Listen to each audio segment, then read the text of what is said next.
iPhone XR is here at T-Mobile, and there's a whole lot to love, like those perfect portrait mode selfies you're going to share.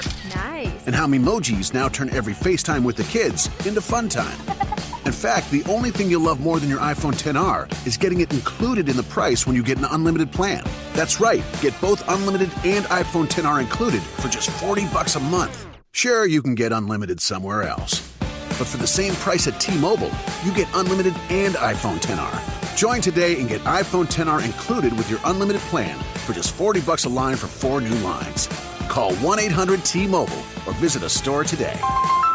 $30 for Essentials plus $10 for iPhone XR with autopay and qualifying trade-ins via 36 bill credits. Customers may notice lower speeds and further reduction if using more than 50 gigs per month. Video at 480p for well-qualified buyers plus taxes and fees. Contact us before canceling or remaining balances due. Qualifying service and finance agreements required. 0 down plus $20.84 per month for 36 months. Full price $749.99, 0% APR.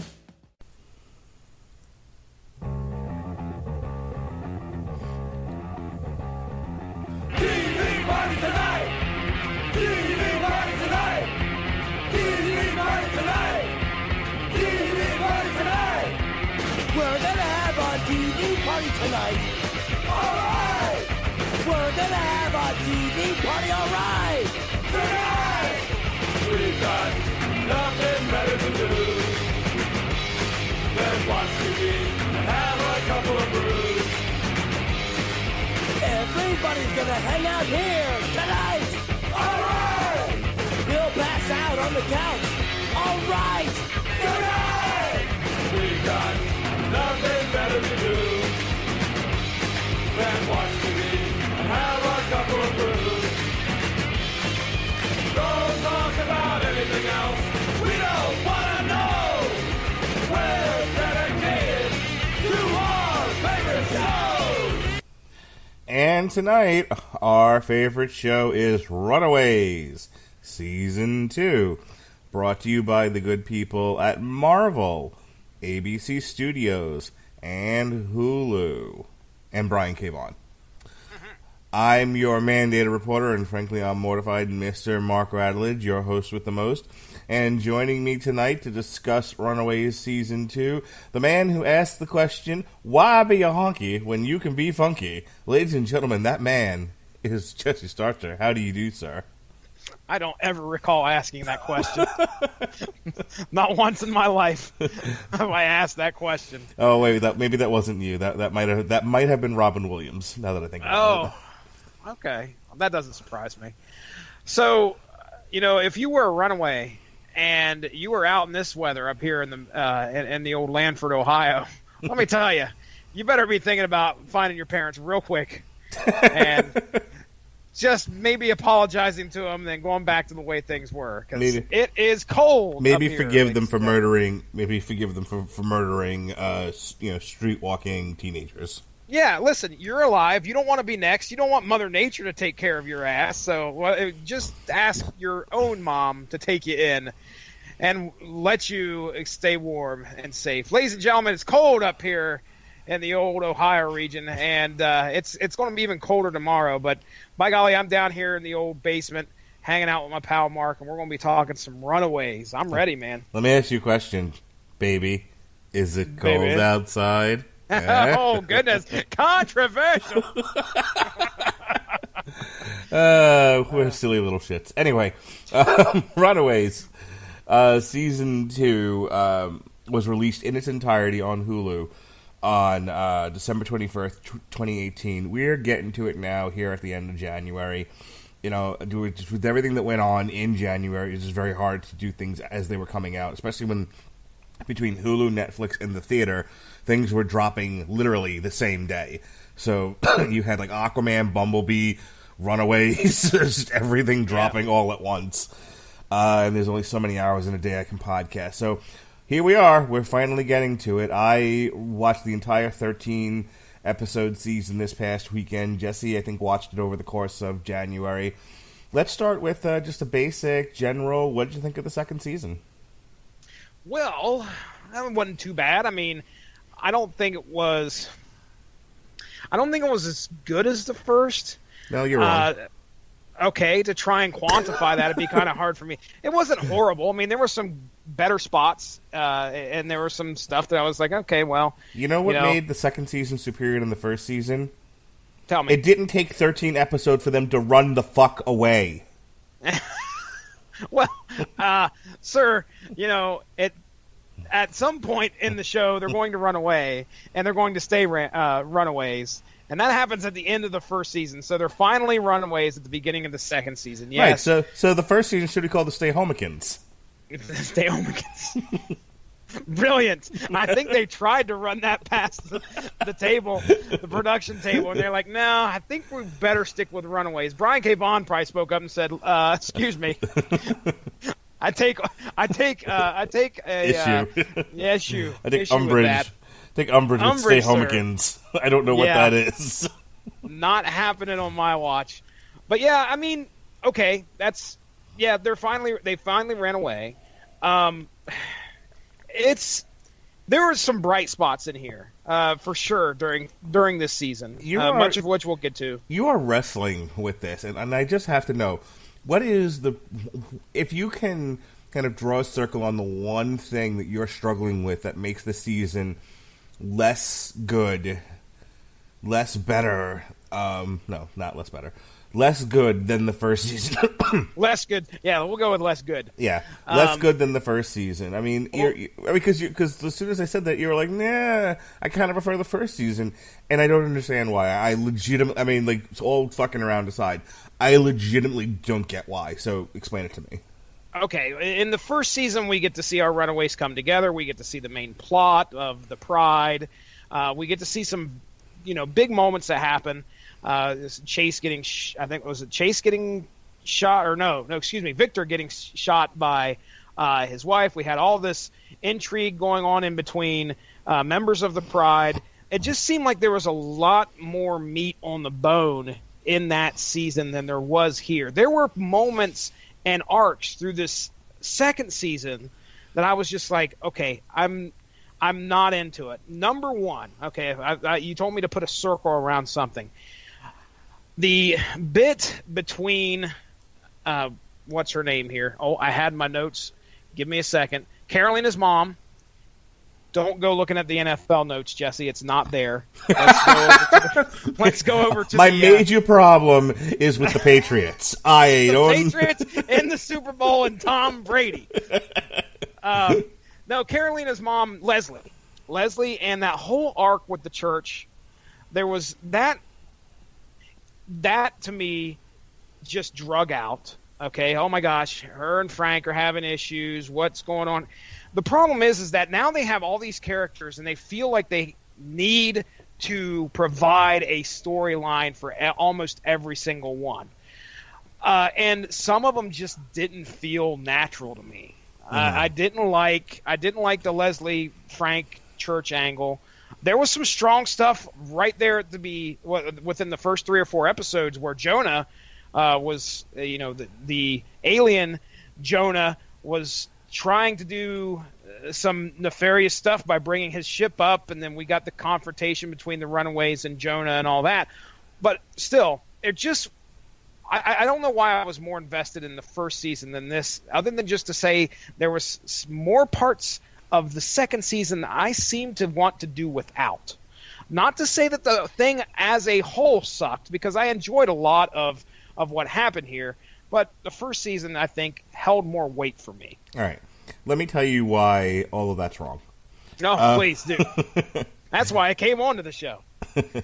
No, in all honesty, I just disagree. In my opinion, everything about the first season, it's not that it was bad, but, the first season rests on its performances. It rests on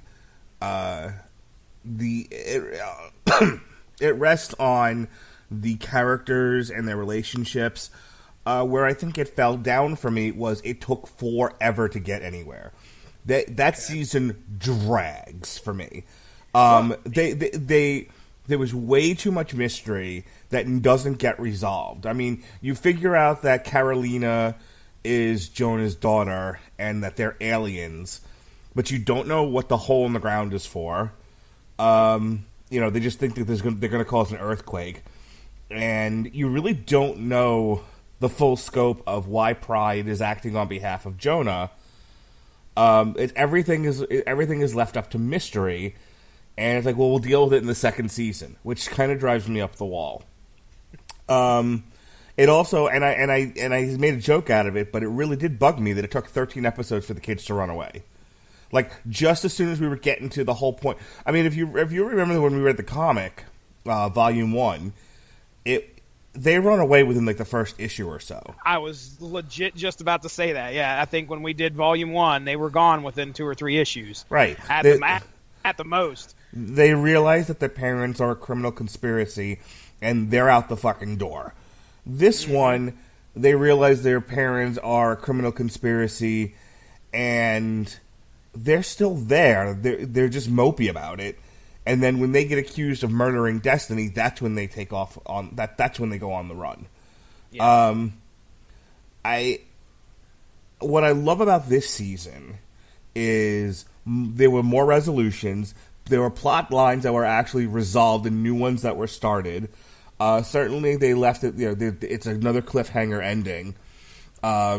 Which one are we going to eat first? That sort of thing, which I loved, by the way. Like I want to see season 3 now, really badly. Like I'm really excited for it.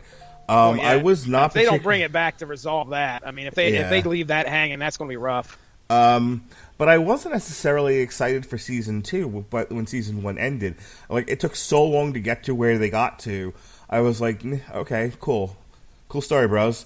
But the one thing I do agree with you on is that the Vince Russo method of writing, where everyone gets a plot line, or as the Ask a Ninja once said of the Pirates of the Caribbean 2, everyone gets a plot line. If you're a ship, you get a big plot line. The show feels a little overstuffed and underserved at times because of that. I get that. Some of the plot lines, I was like, there's some stuff in the middle that I'm not gonna lie, I kind of dozed off and here and there, dealing with the crooked cop. A lot of stuff revolving around AWOL. Yeah, a lot of stuff revolving around AWOL. I was like, who fucking cares? But it didn't go on long enough to where it took me out of the show the way the first season did, because they never resolved anything. Yeah. Do you see where I'm coming from? Quick question. Yeah, I do. Okay. Real quick question in regards to like how Hulu treated the second season. Our first season, we got the first 3 episodes, and then we had to wait and for an episode each week. Now, this second season, they dropped it all at once. Do you feel that there was any difference for you in how did you like that better, or would you have rather it been spaced out? Well, not for nothing, but it's not like I watched the entire first season, week after week. There were weeks I didn't watch it. Okay. And then I would watch several episodes in a row. Okay. So I don't think that, and then this one, I watched half of it Friday. I watched half of it Saturday, and I watched the other half of it Sunday. Okay. After reading a terrible comic called The Search for Ray Palmer. Stay tuned, ladies and gentlemen. That's coming up Monday on Source Material. Are you excited? We're not. But so let's get into the nitty gritty here. But that's ultimately what I liked about this season. The relationships are still strong, and they built upon those. Most of the plot lines, most of the stories and subplots, I was still interested in. I'm big into resolution.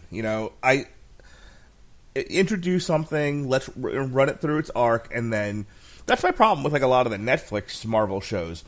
Is that or even worse, the CW DC shows, is they introduce like the Flash this season. Excuse me, everybody. I'm a little under the weather tonight. We got a kid running around with pneumonia. I'm trying to not get pneumonia. I'm just whatever.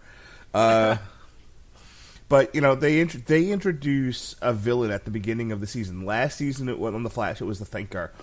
This season it's Cicada, and it's 23 episodes. Oh, hour, 45 minutes long. Yeah, 45 minutes to an hour or whatever. Right. So we're talking. I think it's like 46 minutes for a TV show with commercials. 46 minutes times 23 for one fucking plot line. God, I thought the one, and I like The Flash a lot. It's the one Arrowverse show I make it a point to watch when it airs instead of watching it on the app the next day. As much as I love Supergirl and Legends, I tend to make it a point to watch The Flash, but it still drives me a little crazy that it takes forever for them to wrap up a plot line. I think the worst was with just as an aside, the worst case of this was with oh gosh, what was the one before the Thinker? A Savitar? Savitar. Yep. My God, I felt like that took 20 years for them to resolve it. Yes. Oh my gosh, man. I was so right there with slow. you. I haven't watched any Flash this season, and I don't know if it's just because I'm getting, that's going to be an undertaking when I get to it, and I know that's what it's going to be, and I'm like, it's almost like you got that little bit of dread. It's nice to have it all sitting there when it's all said and done, but regardless, 20 some episodes of that, and I haven't heard a lot of people really raving about it this year, like they have in the past. So either way, though, here we've got 13 episodes on Hulu, and you were talking about comparing it to Marvel. Yeah, let me finish that comparison up real quick. So, some of the Marvel Netflix shows, it's one plot line stretched over like 10 to 13 episodes. And one of my criticisms is I don't feel like they ever have enough narrative to fill out all the episodes. I did not feel that way about Runaways season 2. I think it's one of the best ones that I've seen in terms of using the time allotted. And that may be because they would start up new storylines like in the middle. Like I did not expect them to resolve killing Jonah mid-season, which started up a new Hi, Colton. Hey. I had him on mute the whole time you were talking because we have a phone crisis, believe it or not. But yes, killing Jonah halfway through, that took me. I knew we had to resolve something, but I didn't expect it to happen that quick. So so basically everything that happens in season 1 comes to a head midway through season 2. And then for the rest of the season, they're dealing with a slew of new problems, which I thought that was great. I thought that was. Yes. I thought narratively wise, that was a great way to handle the season. Like, let's start some new stuff. Let's get me interested in some new things here. The introduction of Topher, who isn't a vampire this time, but okay, sure, the same basic character as he was in the comic. The introduction of the other aliens now that the ship has been blown to pieces. The fact that watching the alien. Like, I don't know how long it took for you to realize that Nico's mom and Gert's mom and Victor had all been possessed by aliens. I had my wife telling me and my daughter telling me way before I even recognized it. I was like, "Are you guys sure? Are you sure?" And then I was like, "Okay, yeah, they are acting a little bit strange." But yeah, that was kind of interesting to see how they. That is going to be a problem.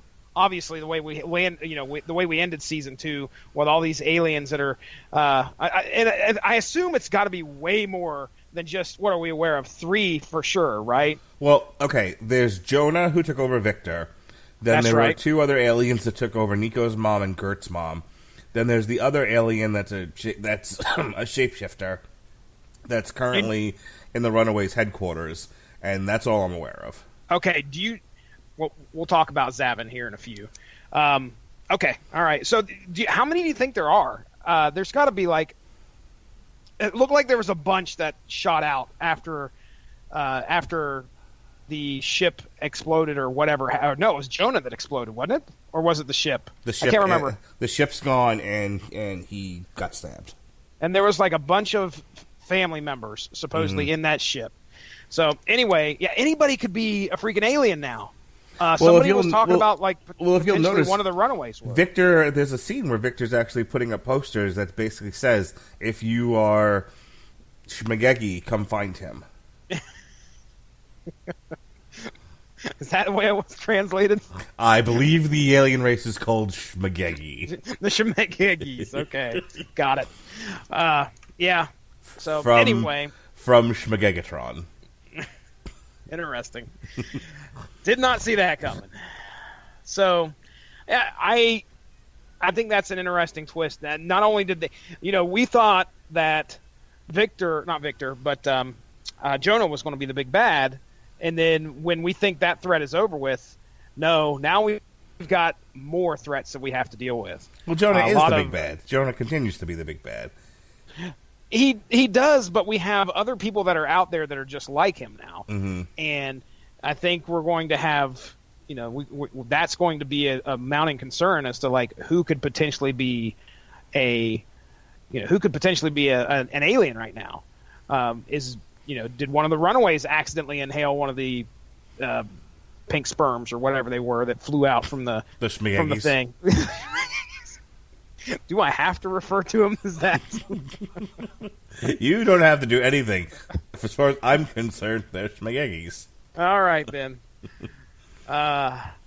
So was there any other plot elements that you enjoyed that you didn't like the whole Darius thing that was going on, or was that something that you... I liked the beginning of the season with Darius, but after he gets shot by Alex's mother... Oh my gosh, man. I mean, that's rough. And I'm like, okay, well, that closes the book on Darius for now.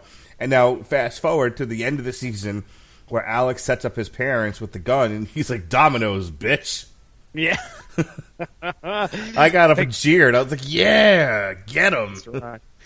Yeah, that, what is her name? Catherine, I think is her name. Catherine Wilder.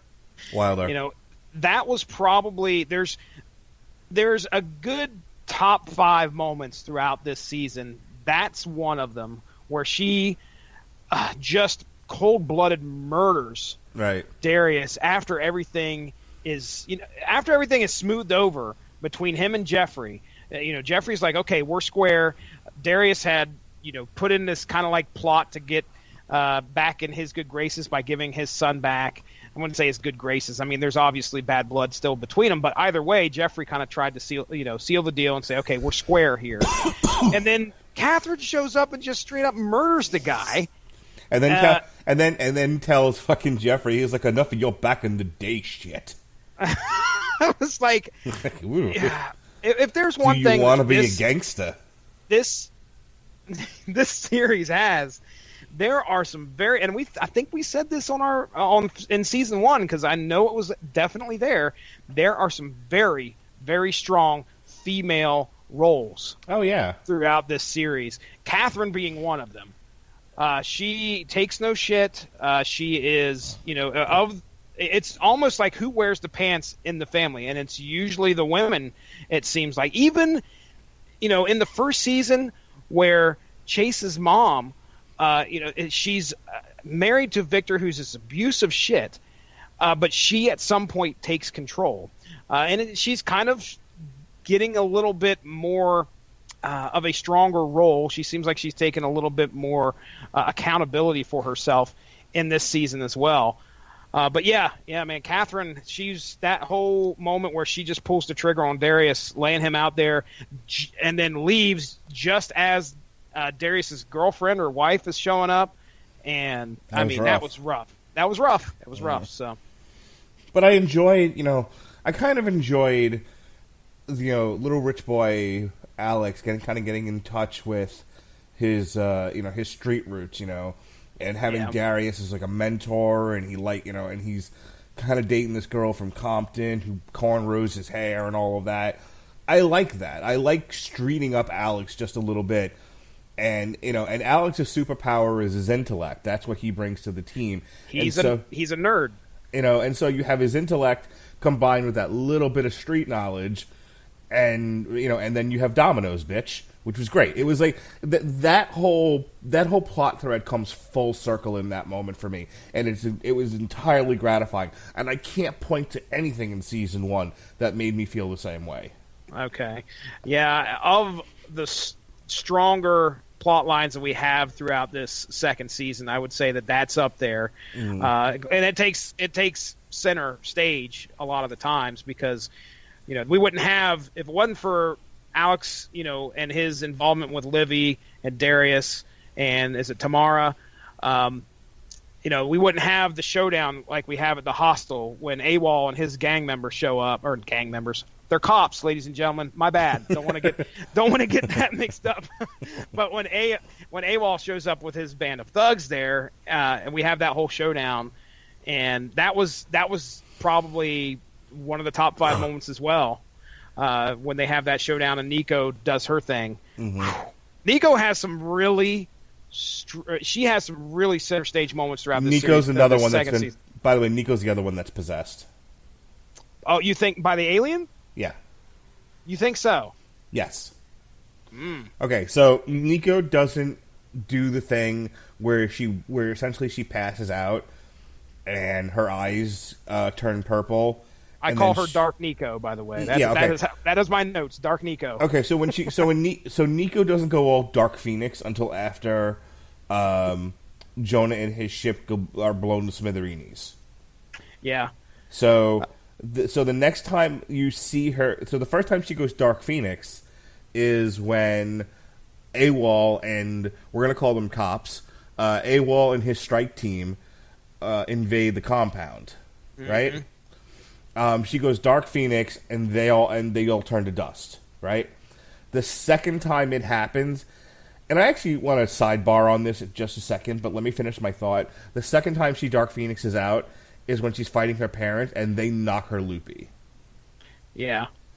But there's a moment, if I remember correctly, like after that happens, when they're picking their asses up off the floor, where Tina says to Robert, there may have been some things I haven't told you about the staff. So I'm thinking that links her to something completely different than the aliens. Maybe, but why can't it be both? There could be something about there could easily be something about the staff. Here's the thing: the aliens don't do anything dramatically different with Nico's mom or Gert's mom. They are what they are. They're just personalities. You have the bit, and they manifest like it's sporadic. It's not like they could take over for a very long time. It seems like it's right. Like My thing is that staff is going to turn out to be something having to do with black magic, and that particular alien combined with the black magic is what's creating what we're kind of colloquially calling the Dark Phoenix effect. You heard it here, folks. Mark Radulich calling it out for season 3. Let's see. We'll find out. Is anyone else getting tired of everyone was kung fu fighting if you're Asian? I wasn't. I was just glad to have a little bit of action. Bring it on. Oh, fuck me. These are educated, successful people. When did they take time out to become ninjas? Now, come on. They were able to take time out. They combined them both. Everybody was kung fu fighting. It was an elective at whatever college they were going to. It was an elective.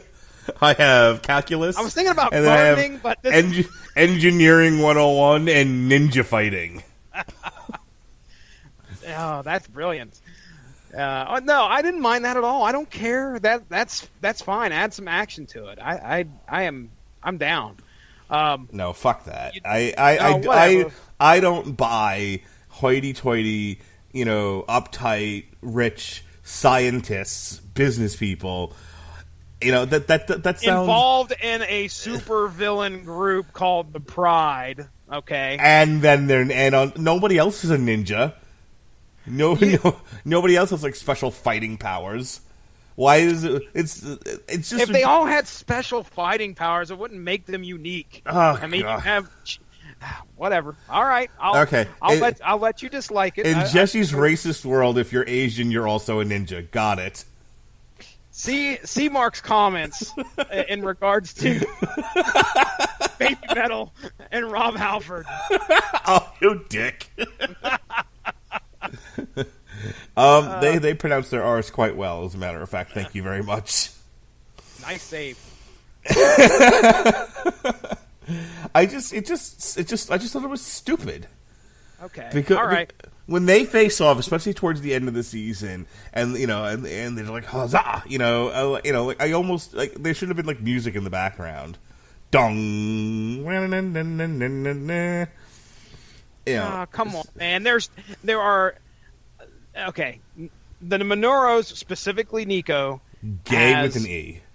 No, Nico, and her. I loved when. Okay. She has the Dark Nico moment. Did you get to your sidebar yet? That was my sidebar. I thought it was okay, asinine that, nobody else does this through the entire fucking season. Not the Wilders, not Gert's parents, not the Steins. Nobody else suddenly, is a professional. Like, the Wilders don't suddenly become fucking MMA fighters. No, but they're... Okay, they got different backgrounds. The Steins didn't pull out fucking jujitsu. I'm not talking ethnically either. The Steins didn't pull out fucking jujitsu all of a sudden. Okay, all right. So let's set kung fu fighting aside. All right. Nico has some of the biggest moments throughout the series. Number one, and I think the biggest moment that happens is when she makes the decision to kill Jonah. That's pretty important, specifically because Nico and Carolina, Jonah's daughter, are in a relationship with each other that is kind of budding, if not going pretty strong, when she makes that decision after she finds out that Jonah killed her sister Amy. But that moment when Nico flies... Now, are you going to say that there's too much slow-mo in this series as well? Because if you do... I will get upset. But when she jumps in the air and slow-mo comes down with the staff, no, I'm putting fine it through with Jonah. I'm fine with an artsy shot. It's fine. Okay. All right, good. So I popped. That was probably one of the best moments up to that point of the show when she makes that decision and she kills Jonah. What'd you think? Well, it made sense. She was taking revenge for him killing Amy. So you thought that was okay. How about the fallout between Carolina and her? Were you as upset as my daughter was? The fact that Carolina had problems with what happened, because Kira was so mad that Carolina kept going, "But you killed my dad." It was like she had an issue with it. Well, don't you understand that? He was an evil alien. Actually, all of that actually made more sense to me than kung fu fighting Asians. I can bring it up again. And that's because here's the thing, and it's actually one of the things that bugged me about the first season and was better dealt with in the second season, that Carolina still doesn't understand who or what she is. Mm-hmm. And it would make sense that if you have this power inside of you, this ability, and you've only, accessed maybe a percentage of it, shoot force beams at people, or to fly, or to, light up a dance floor, it would make sense that she would... I mean, Jonah did not necessarily... Killing homeless girls aside, and taking their energy... If we could just forgive that for a moment, okay? That particular detail. What else is... If digging the ship out of the earth doesn't cause an earthquake, what is Jonah really doing that's malevolent? Okay? Yeah. And so look at that from Carolina's perspective. She doesn't know what she is. She's only now finding out that she's an alien. There's only one person on Earth that can truly explain to her what it is that she is and what she can do and what it means and, and where these aliens come from. The person with all the answers is Jonah. Yeah, and Jonah isn't really doing anything wrong outside of killing homeless girls. From her perspective as well, before this all goes down, it looks like he's trying to kind of repair his relationship with Carolina too, because she's secretly meeting with him and finding out more about her history, mm-hmm. And who she is and where she's from. So I'm on the same level as you are here. Okay, I identify with how you feel in regards to that, but I can tell you that a lot of the audience felt the same way that my 13-year-old, 14-year-old daughter did, where it's just like, shut up already. He was an evil alien, and he deserved it. It wasn't like he was Darth Vader. You know, a lot of people didn't trust this guy. It was before that happened. At one point, I thought he killed Robert, Nico's dad. Not for nothing, but like Victor, I think is more evil than Jonah. Nico's mom, I think, is more evil than Jonah, and certainly, what's her face there? Catherine. Catherine is definitely more evil than Jonah. They've all actively done things that were malevolent. They've all actively done things that hurt their children. Jonah is trying to unearth his ship and go home and live. That's it. That is his whole rap in life. Like, the whole reason he set up the Pride was to be able to get to the land, to get to the ship, to get to his people, to get off the fucking planet. To get to the fly. I want to know why. The hole in the bottom of the sea. Why did they swallow the fly? I don't know why. Okay. Do you see what I'm saying? Like he has an agenda, but his agenda wasn't to conquer the Earth. Whereas Nico's mom, Catherine, and Victor all were either terrible people to begin with or were doing terrible things. You see what I'm saying? Yeah, but there was not enough there to make me trust Jonah going into it. I mean, there was so much where it was like, okay, is this guy lying? No, there's not going to be an earthquake. Okay, well, maybe there may be a little bit of an earthquake. And it was, there wasn't enough there to make me trust the guy. Obviously, Carolina's involvement with her father kind of blinded her from that. But then again, Nico, she decided to end that when she could, and she did. Right, but again, her reasoning for doing so makes sense. Carolina goes out of her way to tell her that Jonah was the one that killed Amy, and so much of that. She said that, right? So much of Amy dying informs her decision making in the first and second season. Yeah. So to me, this was like an old Star Wars novel where Mara Jade is programmed through telepathy to kill Luke Skywalker, and she just hears it in her head over and over again: kill Luke, kill Luke, kill Luke. And finally, she does. She kills a clone of Luke Skywalker, and excises that from her mind. She finally accomplishes the goal that's been resonating in her head. That's what I feel like is going on with Nico. Okay, all right, I see what you're saying. I enjoyed their relationship, their up and down. But I enjoyed their relationship, and I enjoyed the up and down relationship between Gert and Chase. I think my only problem with Gert this season was so much of what she brings to the table is psychosis. Anxiety, sir.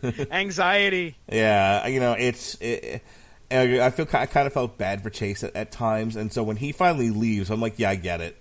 I totally get why you're leaving, and why you think that letting go, like Alex is never comes off the path.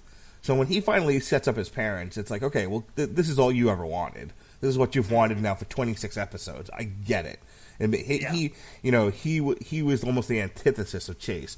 Whereas Chase ran because he was, grouped in with them as part of, the people being blamed for killing Destiny. But once that wasn't a factor anymore, and he thought his dad was dying, he was like, "There's no point in running anymore. They did what they did. It's over now.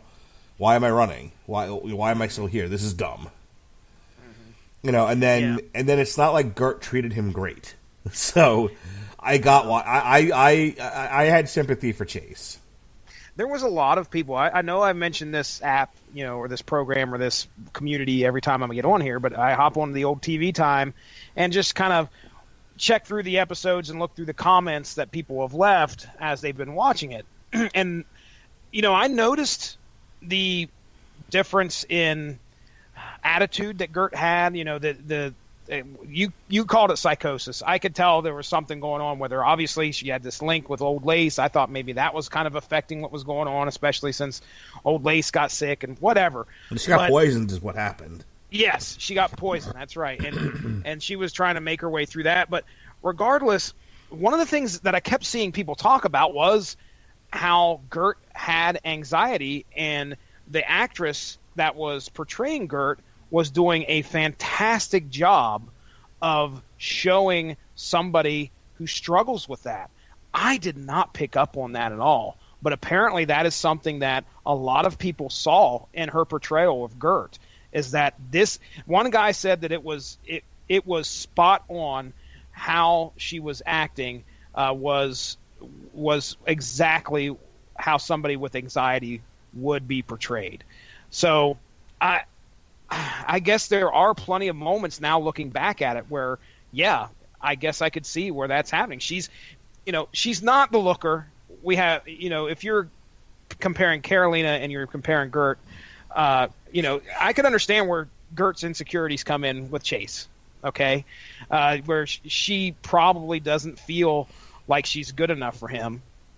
And that's not really explored a whole lot, but there's probably some subtext there where she doesn't feel like she belongs with him. And Chase kind of gets, picks up the hint, and you're right. He probably just says, okay, I'm done. I'm tired of trying to make this work. Yep. And it's typical. You have a crazy woman and a guy that's finally had enough. Tale as old as time. Yeah, there you go. It's a tale as old as time. 10,000 dislikes, all from girls. But it's fucking true, man. Like, I feel like Chase and Gert, like if you could just draw a circle around them, like that's like every relationship I've ever seen. A girl with 1,001 insecurities, who's like, who projects onto whoever it is that they're with all those insecurities, and makes them feel like they're inadequate until they finally say, enough's a fucking enough. I'm going back to mother. Yeah. Hey, I'll give you 2 great Chase moments out of the season, all right? Number 1 is when the Fistigons get stolen, and this guy that steals them is supposedly known as Mike on a bike or something. They call him Mike on a bike. Right. And he takes off with the Fistigons, and Chase speaks up and says, well, that's a cute nickname, but my name's Chase. And they take off after him. But I'm bump. All right. The second one is Gert's parents giving him the truth serum. And he's sitting there and tied up in a chair. Oh, that's hysterical. They ask him, he goes, I've got the quote here. I almost shared the picture with you today. He says, we had some great times together. And then Dale goes, oh, yeah? He goes, yeah, naked. And he goes, do you know Old Lace and Gert are connected? This is Chase still talking. He goes, but I'm not sure which one is the animal, if you know what I mean. Now, he's telling this to her parents. I mean, ladies and gentlemen, oh, my goodness. Pretty fun stuff. But I love Chase had some moments that shine throughout the season, but I think those 2 for me really stuck out. He doesn't really have too much in the way of superpowers either. For a Marvel superhero show. No, he's fucking Tony Stark. He's the guy that he's almost down there with Alex. He may have the Fistigons, but it's not like he uses them a whole lot. Hell, I think Alex uses them more than he does in this episode or in this season. I think Alex puts them on and uses them at one time. So yeah. Either way. I liked. But I mean, what he again, his engineering. That's why I said he's Tony Stark. This is Tony Stark, Iron Man 3. He's the one that gets the lights on in the mansion. He's the one that gets the car running. He's the mechanic. Mm-hmm. Who I really liked this season, who I did not like last season, but I thought the actress really came into her own. And that is Allegra Acosta as Molly Hayes Hernandez. Oh, yeah. I thought she was... I thought as far as that, that indignant, liberal, I only see the world one way, black and white, vision of the world, angsty teenager. And then you throw on the side that she occasionally has superhuman strength. I thought all of that made for a great character, and I thought the actress did a really great job of bringing all of that out. The couple of episodes where she's out in the street, she attacks the pimp, By the way, the pimp should have shot her in the back of the head, but that's besides the point. She saves the prostitute twice, and then the entire time that she's, defending Topher because she feels like, they might be related or whatever. She doesn't realize that her powers came from absorbing the irradiated rock. She's that perfect teenage girl in the sense of she's no other arguments but her own, and she's indignant and she's passionate, and I love that. I mean, granted, I don't think I'd want to live with it, but I thought as far as being real, I thought she was the most real out of all of them. What makes Molly an interesting character is the fact that, if you look at her history, she is a character that is trying to belong somewhere. Mm-hmm. And that's why, the whole arc with Topher, at first I was like, man, this is annoying. She is like so accepting of this guy. Well, I think a lot of that is because she wants to belong somewhere. I think it's in this season where we watch, in the first or second episode, we watch her, was it her aunt or something get killed? Do you remember in the Facts of Life, I think it was, when Tootie wanted to go to the Jackson 5 concert and she wasn't allowed to for some odd reason? Do you remember that episode? No, I do not, but please tell me. Molly, the way Allegra Acosta sort of portrays Molly during that whole Topher arc is Tootie not being allowed to go to the Jackson 5. Okay. Just screaming and indignant, and just like overly emotional and passionate. It's incredible. Yeah. We get to see a lot more of her powers here too in this season. We didn't get a whole lot of that in the first season, but at about the mid-season point after Jonah passes, yeah, he passed, ladies and gentlemen, with a staff in his chest. But as we get past that, there's a point where she is really embracing her powers, and she's really enthusiastic about it. Where my favorite part is where they have her tied up. That crooked cop has her tied up. And, she's sitting there, and within seconds, she's out of the chair, and she's got this guy, like, lifted above her, this adult male lifted above her while her friends come to rescue her. So she's starting to kind of come into her own. She has her – I don't even know if she considers, Gert's parents anywhere close to what she used to think of them as parents, adoptive parents or whatever. But – she's enjoying her family that she has now with the rest of the Runaways, and that's why Chase leaving. Oh, I see that. Can we just take a moment to watch Tootie's tantrum for just a second? I will gladly do that. We're going to do a live commentary right now. We're going to do a live commentary on on Tootie's tantrum on the Facts of Life. Here we go. Ready? 1, 2, 3. Right. Press play. Okay, here we go.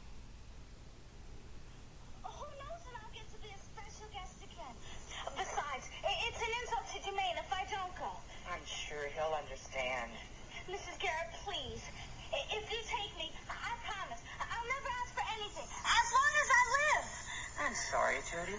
I really am. But we can't go. We made a prior commitment. Prior commitment? I'm going. Uh-oh. Oh, there's some sass. Mrs. Garrett, this concert means everything to me. Why won't you let me go?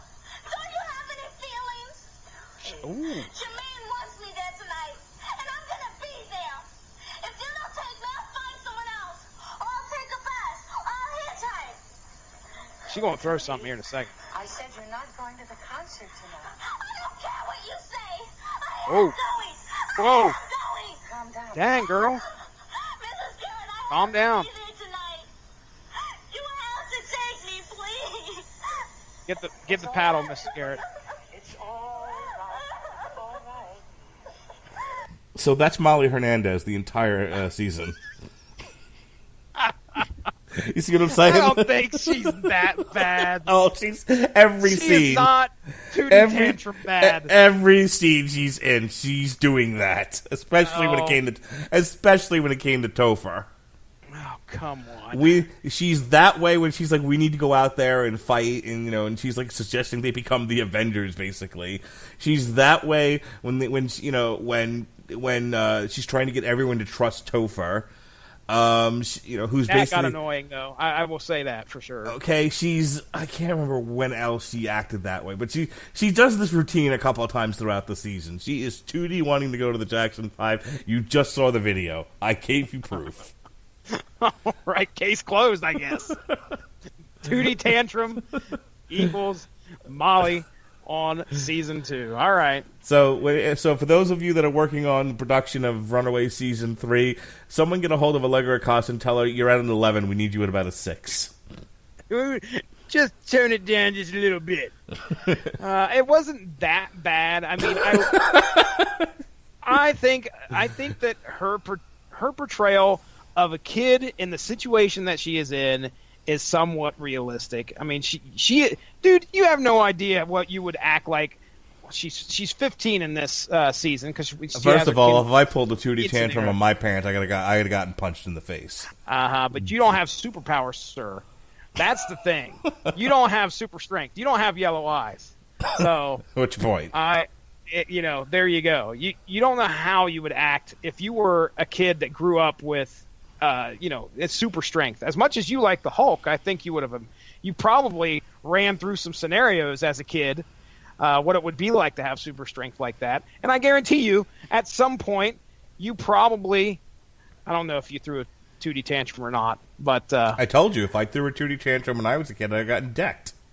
Did you want to go to the Jackson 5 when you were little? I really wanted that Batman movie. The VHS? Yes. I told you that story. I do remember that story. Got yelled at in the middle of the video store that, it turned up for Christmas. Lucky me. Oh, my goodness. This is good therapy, I think, sometimes. we get to actually talk about our problems and our issues. Our Tootie tantrums. You have a teenage daughter. Has she ever thrown a Tootie tantrum? No. Since she's been a teenager, she's been actually pretty compliant. There hasn't been too many problems where I've said no and she's thrown a huge fit about it. Mm-hmm. However, she is a daddy's girl, so sometimes dad might cave in when maybe he should put his foot down and keep it down sometimes. But luckily, I don't have to deal with that. Caleb would be the one that would throw a Tootie tantrum. You talk about, dude, over dramatics. It is the most over dramatic thing you've ever seen sometimes. And you're just like, you've got to be kidding me. I mean, we didn't see Tootie drop to the floor and kick or anything like that. But there was a time where I could probably see Caleb doing that. So I cannot wait for our kids to get together. Tootie tantrums all around. Because Lily would never Tootie. Lily breaks down and cries and whatever else. But I've never seen her throw a Tootie tantrum. Not in the 8 years she's been alive. My son, however, throws a Tootie tantrum every day. Tootie straight up told Mrs. Garrett no. Yeah. And it's a rare occasion that happens here. Mm-hmm. So I don't know how often that happens there. But, that's a rough one to take when the kid just straight up tells you nope, and you're like, oh, well, now we've got a problem. Yeah, no. I mean, look, Jonas has said no on plenty of occasions, and then he's been made to do it anyway. He learns the error of his ways. Real quick. Dad works in a jail, and all I hear is the inmates whenever he starts to act a certain way, and I'm like, nope, no. You are in an unfortunate situation where your father deals with this sort of behavior for a living and will not tolerate it. Damn, and that must be nice to have that kind of experience sometimes, to actually be able to handle stuff like that. Me, not the case, sir. I don't tell people no to their face at work. I usually just do it behind a computer screen. You're not. I wish I could do that for here at home. That would be awesome. Yeah, I would love to do that. You're not getting any unemployment. Good night. Click. Have a good one. Enjoy your day. All right, let's see. We've been at this now for almost an hour here, so we've just been kind of bullshitting about the show. We haven't really attacked it from a any kind of structured point of view, which is fine. Every one of these shows are kind of tackled differently. Is there anything before we start to close up? Now, you didn't like. Let's talk about the Church of the Gaborum and Leslie and Frank and that whole thing. You did not like that plot or subplot where basically once the cat's out of the bag, Leslie's like, yeah, the church is a bunch of bullshit. It was set up as essentially a lure to get teenagers to feed to Jonah, and now that Jonah's dead, it has no purpose. Mm-hmm. And Frank continues the church because it gives him power. It gives him a place of being. It gives him a reason to go on. And then you start through that arc. You start to see the sort of the history of Jonah and how it all came to be. What I want to know is, when did Leslie get pregnant? I fucking missed that. I don't think they really touched on that. At least not that I can remember. If they did, it was a very short amount of time. But no, I'm actually on the phone right now. Okay, I'll be up there shortly, though. You can't go to the Jackson 5. Take your Jackson 5 tickets, shove them straight up your. So, here's. Yeah, I don't recall that happening. I don't remember them covering that at all. I just remember, I think I saw Leslie was a little girl. They were showing the past and how all that went down. But I don't know. Obviously, Jonah and her had a relationship at one point. She became pregnant with Carolina, and there you go. But she's pregnant now is my problem. Oh, that's right. Okay, so we're talking about the most recent pregnancy. Yeah. And it's supposed to be Frank's, isn't it? Isn't she saying it's Frank's? I guess, yeah. Okay.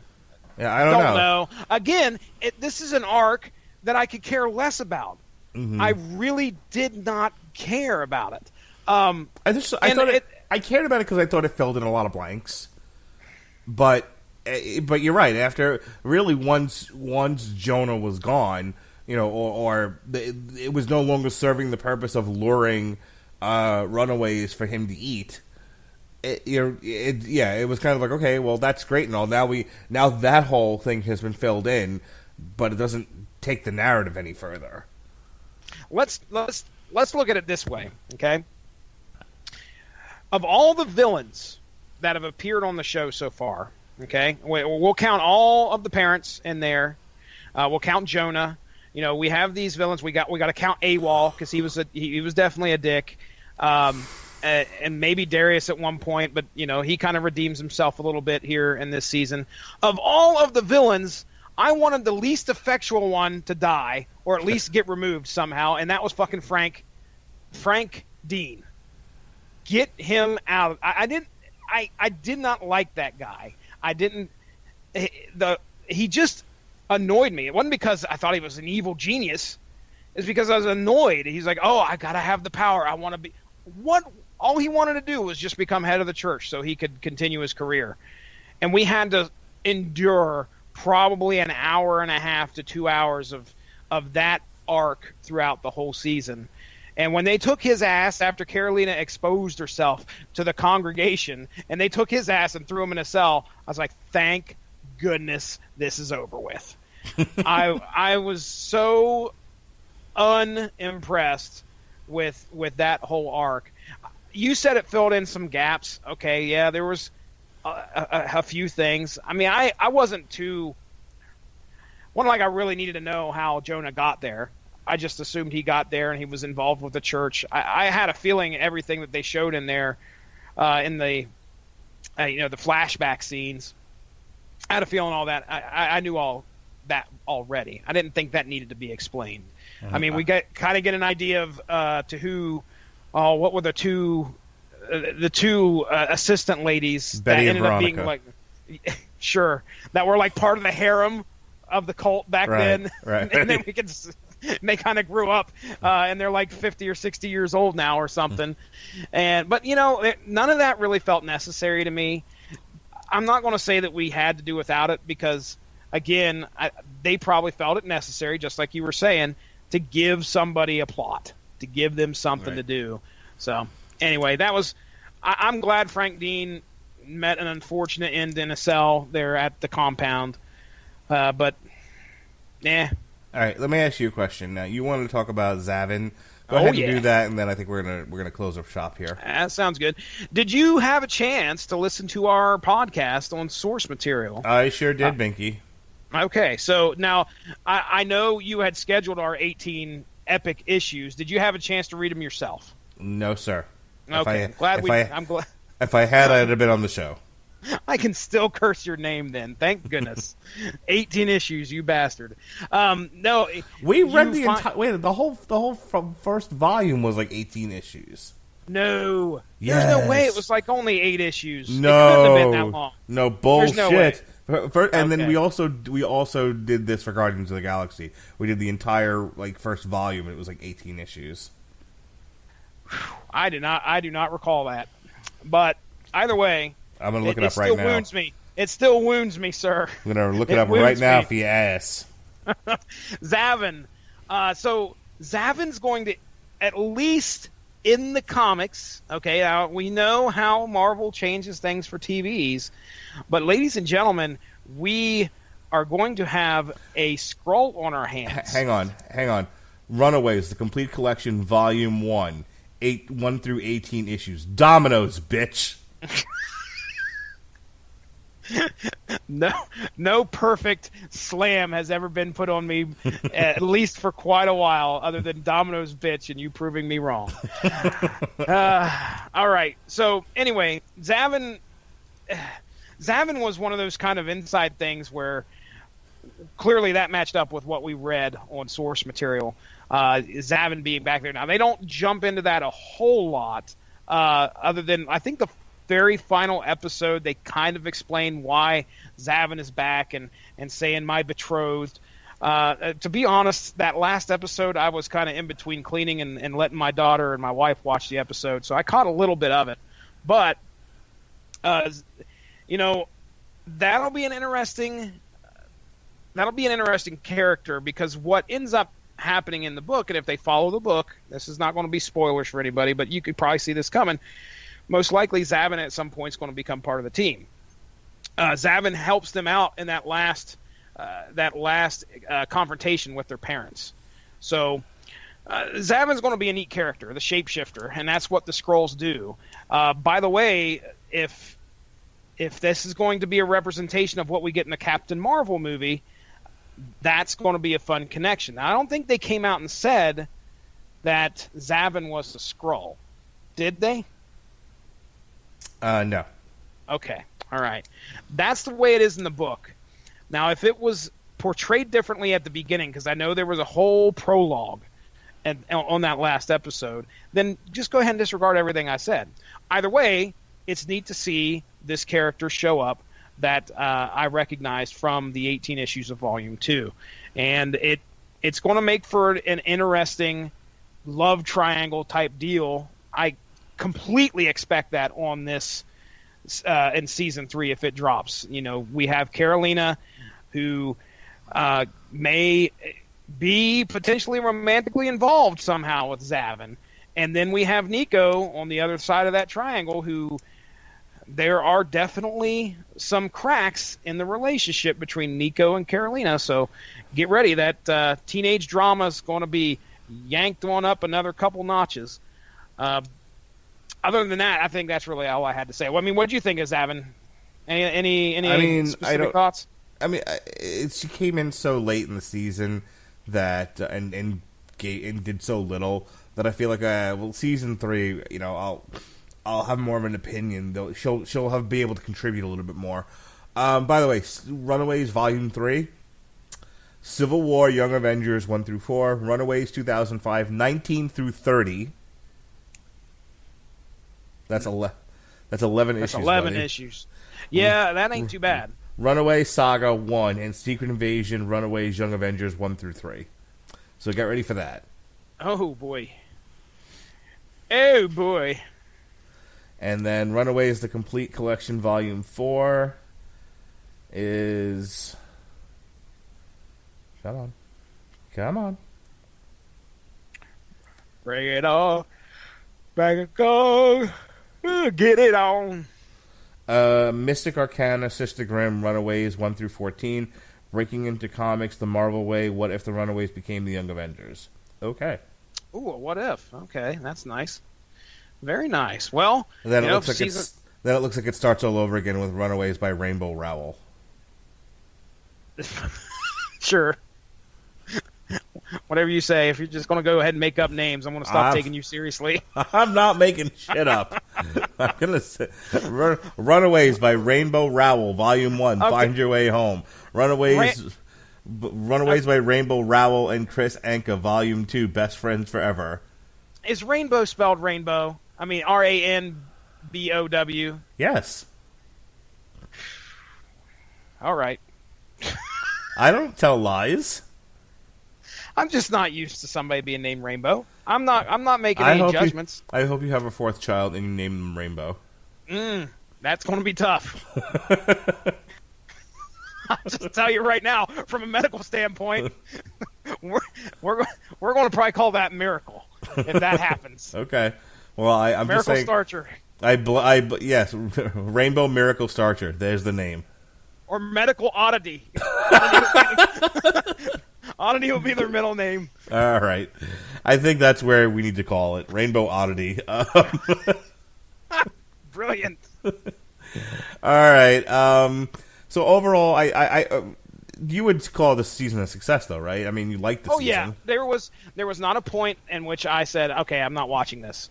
I had a fun time watching it with my wife and daughter. We enjoyed what we were seeing on the screen. They didn't completely lose me at any point. Mm-hmm. So I was invested. And we have a cliffhanger ending. You've got Janet, Chase, and Carolina all in stasis tubes, all ripe and ready to be eaten by our aliens, Victor, Gert's mom, and Nico's mom. So we'll see. Nico's mom, by the way, got kind of hot there when the alien took over a couple times. You like when she was eating cake, huh? She was eating cake. She was making moves on Chase's mom. I mean, whew. Anyway. Hot stuff. Hot stuff, baby. In this thing. Come on now. Let's see the porn where Nico's mom gets it on with Chase's mom. You want to. Brazzers. It's out there. Brazzers. Come on, Brazzers. Give us that runaway porn we've been asking for. Oh my. The one with the dinosaur joins in. All right. It's one of them freaking the dinosaur costumes that you always see on every video. Have you ever, by the way, have you ever seen the Jurassic Park porn? No, darn it, don't go giving me stuff to look up. Let's just say there's a guy banging Blue. Oh my gosh.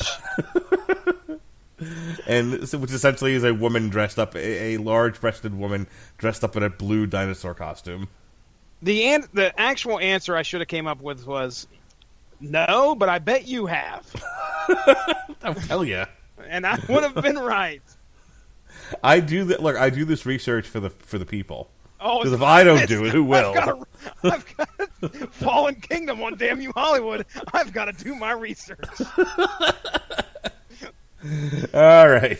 With that said, this was fun. Tomorrow we'll do it all again. Jesse and I will. He'll continue to ask the question, "Why be a honky when you can be funky?" But he'll be doing it on the Metal Hammer of Doom, a pale horse named Death. Want to give everyone a preview? Want to give everyone a preview? You want to give everyone a preview of what you thought of the album? Let me tell you a little something. There is more crying in this album, legit crying in this album than I heard in all of 2018. Nice. So there's that. All right, it's gonna be exciting. And then finally, I don't have a podcast for Thursday and Friday this week. Thank God. I need a break. However, Saturday night, bring your bats and your brooms because it's a bar fight. Pat Mullen and I, Mixer Toxic Masculinity, will be doing a commentary for Sergey Kovalev versus Elater Alvarez. All right. Yeah. Elater Alvarez on ESPN at 10 o'clock. Coming at you live from Frisco, Texas. On the 4th of February is The Search for Ray Palmer or Mark Gets a Nosebleed, whichever you like. Robert Winfrey and I will be back for Voltron Season 8, the final Netflix Voltron season, and we'll be putting that series to bed. Jesse and I will be reviewing Bring Me the Horizon, and then theoretically, if Sean remembers, we'll be doing... Is that the new title of the show? If Sean remembers? if Sean remembers. We'll be doing an on-trial for Pan's Labyrinth. And then finally, Jesse is all set for this. We've got Punisher Max Volume 5, The Slavers, on source material, and then Punisher Season 2 from Netflix. And then we'll be reviewing Beast in Black. No podcast for Thursday or Friday.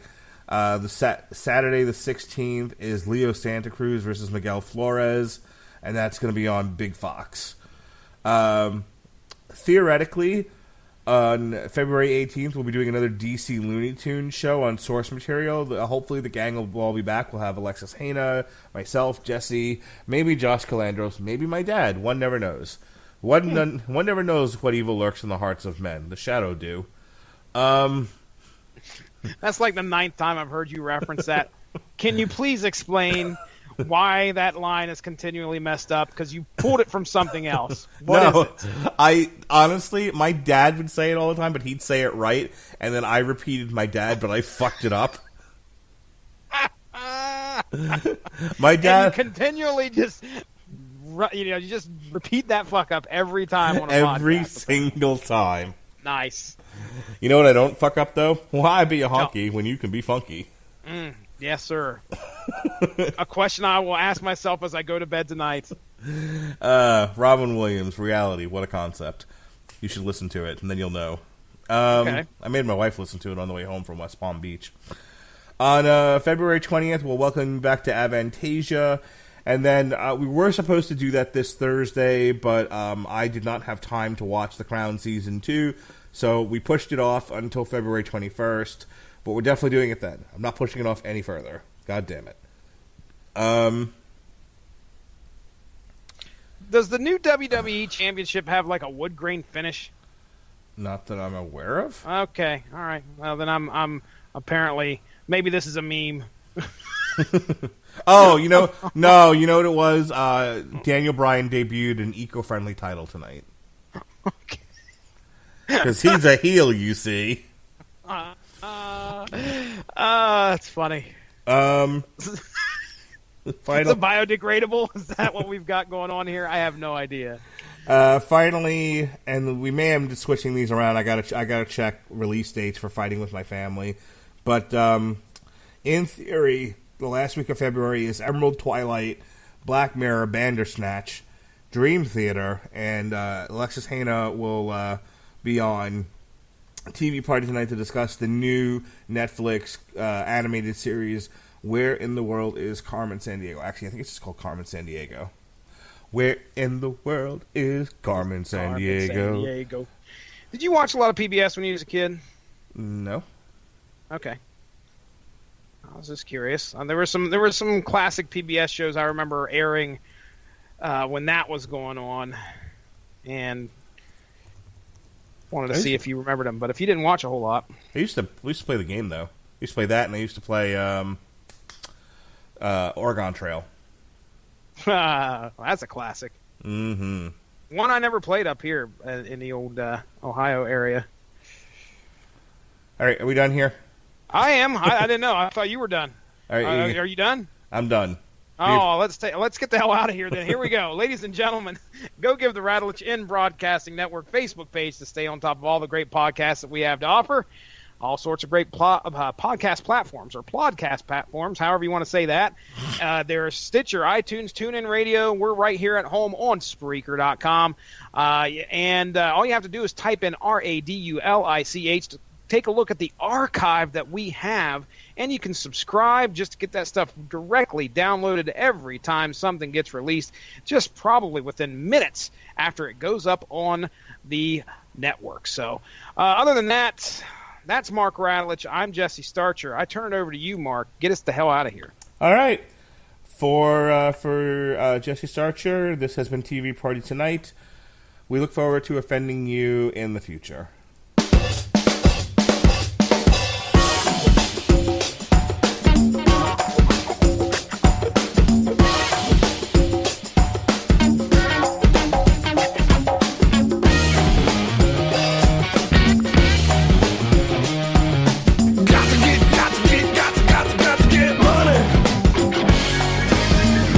Bring on the sights, bring on the savings, and bring on Europe with the Aer Lingus Bring on Europe sale. Bring on warm Irish hospitality. Bring on legendary sights, cosy pubs, food, history and culture. Bring on incredible deals to over 20 European cities, including spirited Dublin, romantic Paris, lively London, and wondrous Rome. There's a whole continent that's yours to be explored. Smart says bring on Europe for less. Smart flies Aer Lingus. Book now at airlingus.com. The iPhone XR is here at T-Mobile, and there's a whole lot to love, like those perfect portrait mode selfies you're going to share. Nice. And how Memojis now turn every FaceTime with the kids into fun time. In fact, the only thing you'll love more than your iPhone XR is getting it included in the price when you get an unlimited plan. That's right, get both unlimited and iPhone XR included for just $40 a month. Sure, you can get unlimited somewhere else, but for the same price at T-Mobile, you get unlimited and iPhone XR. Join today and get iPhone XR included with your unlimited plan for just $40 a line for 4 new lines. Call 1-800-T-Mobile or visit a store today. $30 for Essentials plus $10 for iPhone XR with autopay and qualifying trade-ins via 36 bill credits. Customers may notice lower speeds and further reduction if using more than 50 gigs per month. Video at 480p for well-qualified buyers plus taxes and fees. Contact us before canceling or remaining balances due. Qualifying service and finance agreements required. 0 down plus $20.84 per month for 36 months. Full price $749.99, 0% APR.